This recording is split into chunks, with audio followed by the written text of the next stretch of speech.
Olá, turma! Seja bem-vindo à disciplina de Políticas Públicas Educacionais. Uma disciplina que eu tenho certeza vai agregar muito conhecimento e vai agregar muitos argumentos para a sua reflexão enquanto formação para pedagogo. Agora, antes de falar um pouco da nossa disciplina, eu queria tecer algumas considerações com vocês.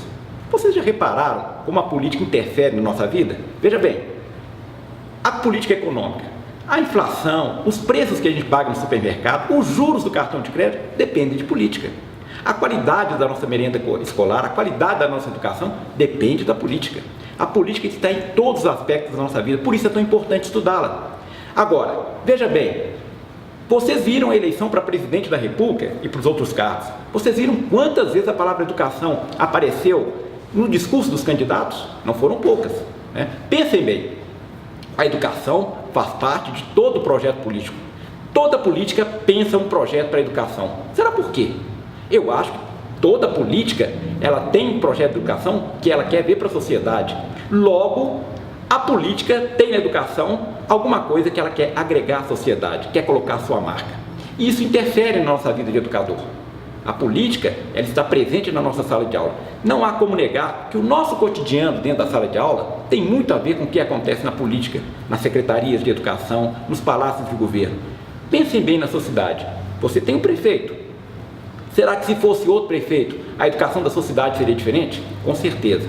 Será que se outro candidato ganhasse a presidência da República, a educação seria diferente? Com certeza. A gente vê que a educação, ela tem transformações e muda de acordo com as políticas que vão sendo implementadas em nível de gestão mais amplo. Então, gente, a nossa disciplina quer desvendar este universo. Nós vamos estudar como que a política interfere na educação, no cotidiano da sala de aula.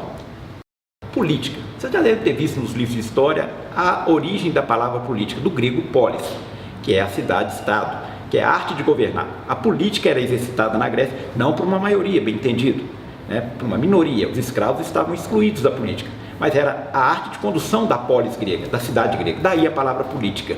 Nos dias de hoje, a política é a tomada de decisões também através de meios públicos. Nós temos que entender que a política, ela tem um arcabouço em todos os setores que dizem respeito à coletividade. Então, tudo que diz respeito à coletividade, as relações de poder nesses setores, diz respeito à política. A política, gente, ela afeta o cotidiano de todas as pessoas. Isso, para mim, é importantíssimo. Não podemos esquecer nunca. A política, ela tem tudo a ver com a nossa vida. O Karl Deutsch, que é um autor que nós vamos estudar, fala que nós vivemos num mundo politizado, no sentido que tudo é regido pela política, ou quase tudo é regido pela política. E claro, a educação é um ato político. Essa é uma frase de Paulo Freire. Não podemos esquecer que o ato de educar pressupõe uma ideologia, uma forma de ver o mundo, uma forma de conceber a nossa relação professor-aluno. Portanto, a educação também é um ato político e ela tem reflexos de tudo o que acontece no mundo da política, não é mesmo? A política pública já tem um componente novo. A gente está falando a questão do governo, do Estado. Então, gente, a política pública é uma estratégia dos governos diante de determinados problemas. Tem autores que falam que o que motiva a implementação de políticas públicas são as questões ou os desafios.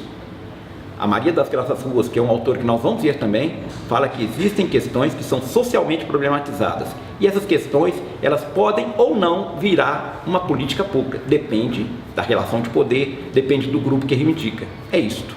As políticas públicas, elas também espelham as demandas da sociedade civil, ideias ou vontades.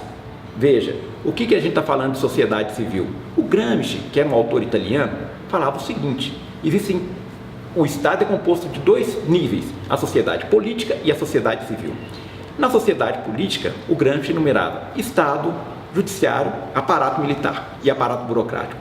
Na sociedade civil, ele encaixava os outros setores da sociedade. Nós, que não estamos no poder, não fazemos parte do aparato de poder, nós estamos dentro da questão, dentro do nível da sociedade civil. Agora, nós temos demandas, nós temos grupos organizados, mais ou menos, e esses grupos organizados, mais ou menos, é que expressam as demandas que vão ser aceitas e vão entrar na agenda ou não dos governos, vão virar ou não políticas públicas. Claro? Ação governamental destinada ao público, utilizando de recursos públicos. Isso aí é sensacional, gente. Isso é muito legal. Às vezes a gente está falando de recurso público, né? E a gente não sabe como que essas questões são difíceis, são limitadas, né? Recurso público quer dizer o seguinte: o que o governo tem à mão para implementar uma política pública? O que ele tem de apoio, o que ele tem de verba, o que ele tem de financeiro? Tudo isso diz respeito à implementação de política pública. Você não faz uma política pública se você não tiver os recursos à mão para implementá-los. Outra coisa, as políticas públicas surgem da relação Estado-sociedade civil, classes sociais e movimentos sociais. Não dá para a gente falar em política pública se a gente não estudar o que está acontecendo em nível da sociedade civil. O que está sendo reivindicado? Se vocês pensarem bem, algumas coisas aparecem bastante nas propagandas eleitorais, e isso a gente pode ver. Além da questão da educação, a questão da saúde, a questão da violência, né? Existe uma demanda muito forte da sociedade para esses aspectos. Agora, existe também uma relação de forças, gente. Isso é um conceito um pouco complicado que a gente vai tentar ficar bem claro aqui. Dentro da sociedade existem grupos mais fortes, mais organizados, com mais poder ou com menos poder.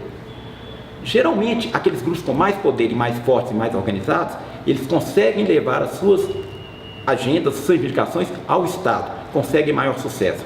Quer dizer que então que os grupos menos organizados não conseguem? Sim, teoricamente sim, mas nem sempre isso é verdade. Daí a riqueza do estudo da política. Às vezes grupos menos organizados conseguem, através de outros meios, levar suas reivindicações ao Estado. Mas, via de regra, quando a gente vê uma política pública, a gente pode saber, existe uma relação de forças, existe um conjunto de forças que determinou que essa política pública fosse de um jeito e não de outro.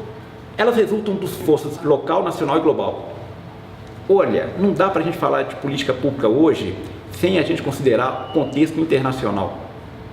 Hoje eu estava lendo uma notícia sobre o preço do petróleo.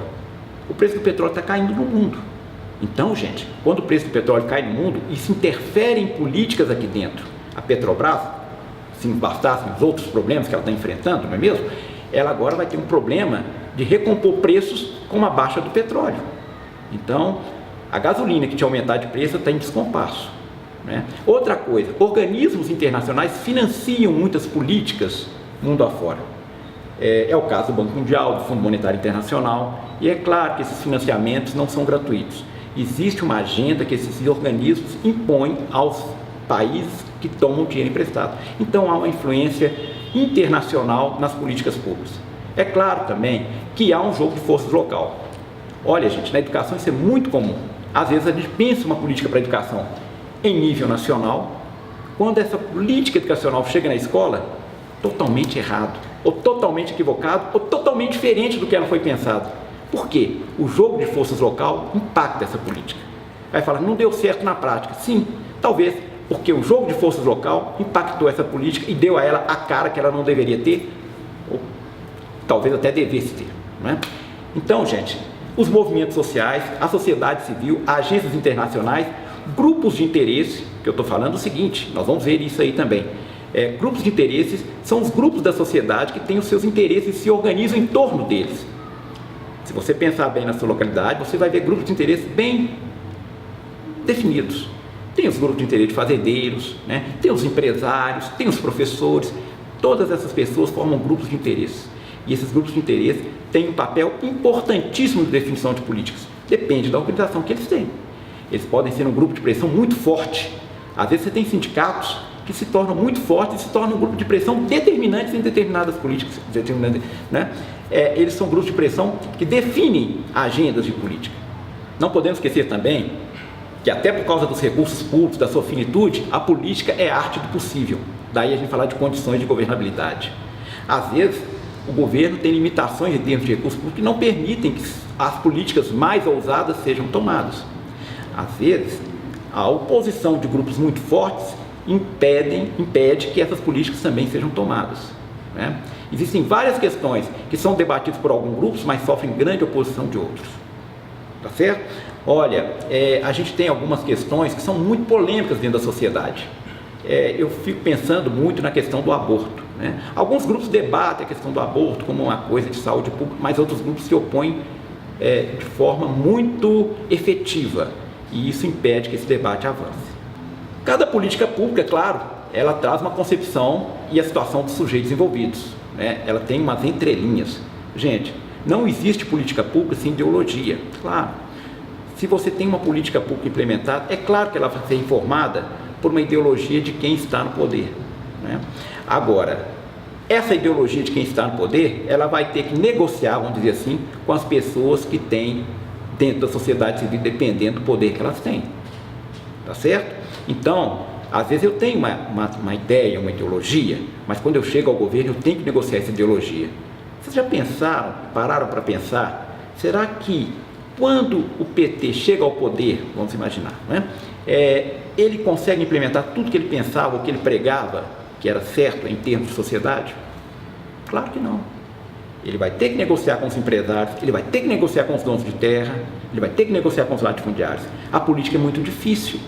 Fazer política é muito difícil. Por isso que a gente fala, a arte de governar. A gente está voltando àquela frase. Elas visam atender as reais necessidades da população. Sim, mas às vezes as carências são fabricadas, passando a atender interesses particulares, econômicos, financeiros, religiosos. Olha, gente, até nós temos um exemplo aí do café na merenda escolar, né? Uma coisa interessante. Para que café na merenda escolar? Ora, o café na merenda escolar, eu particularmente, talvez você também concorde comigo, não vejo nenhum valor nutricional no café para merenda escolar. Mas, quando você fala do café na merenda escolar, alguém deve estar ganhando com isso. Então é uma carência fabricada, né, para escoar determinada produção. Uma vez, gente, nos anos 70, a soja era cardápio obrigatório na merenda escolar. Mas isso também se explicava. A soja estava em expansão no centro-oeste e no norte do Brasil. Então havia uma necessidade de escoar essa produção. Então, gente, a soja entrou no cardápio da merenda escolar. Não que a soja fosse ruim, né?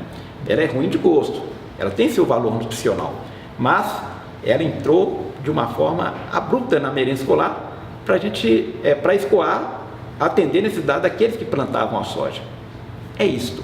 A política educacional, ela tem todas essas nuances. Por isso que a gente fala, é um estudo muito rico e que eu acho que vai agregar bastante para vocês. Para a gente terminar o slide de hoje, a gente vai falar um pouco de políticas sociais, que visa diminuir as diferenças que existem entre a sociedade. Nós hoje temos exemplos aí muito claros dessas políticas sociais. O que a gente está tendo hoje de políticas de combate à pobreza, como Bolsa Família e etc., talvez a política mais ilustrativa nesse sentido, quer dizer o seguinte: existem políticas que visam diminuir as diferenças que existem na sociedade entre ricos e pobres. E por fim, a gente vai falar das políticas educacionais. São as estratégias que afetam a estrutura escolar, o cotidiano da escola, os conteúdos, o currículo, os sujeitos envolvidos, etc. Currículo, gente, pensem bem. Dependendo da política ou de quem está no poder, o currículo pode ou não sofrer uma influência. Eu tinha um colega que fez um estudo muito legal sobre o currículo na Argentina, no Brasil, no Uruguai e no Paraguai, depois do Mercosul. Ora, se os governos estavam articulando uma integração econômica, era natural que o currículo de história, por exemplo, sofresse alguma alteração, tendo em vista a integração latino-americana, ou tendo em vista a integração desses países. Ok? Bom, essa é a nossa primeira aula. A gente vai passar alguns textos para vocês. Os textos que vocês vão ler, tem tudo isso aí, por isso que eu falo. Depois dos textos, dá uma passadinha nesse slide de novo, que eu acho que vai ser muito legal. Bons estudos e bem-vindo mais uma vez à nossa disciplina. Obrigado.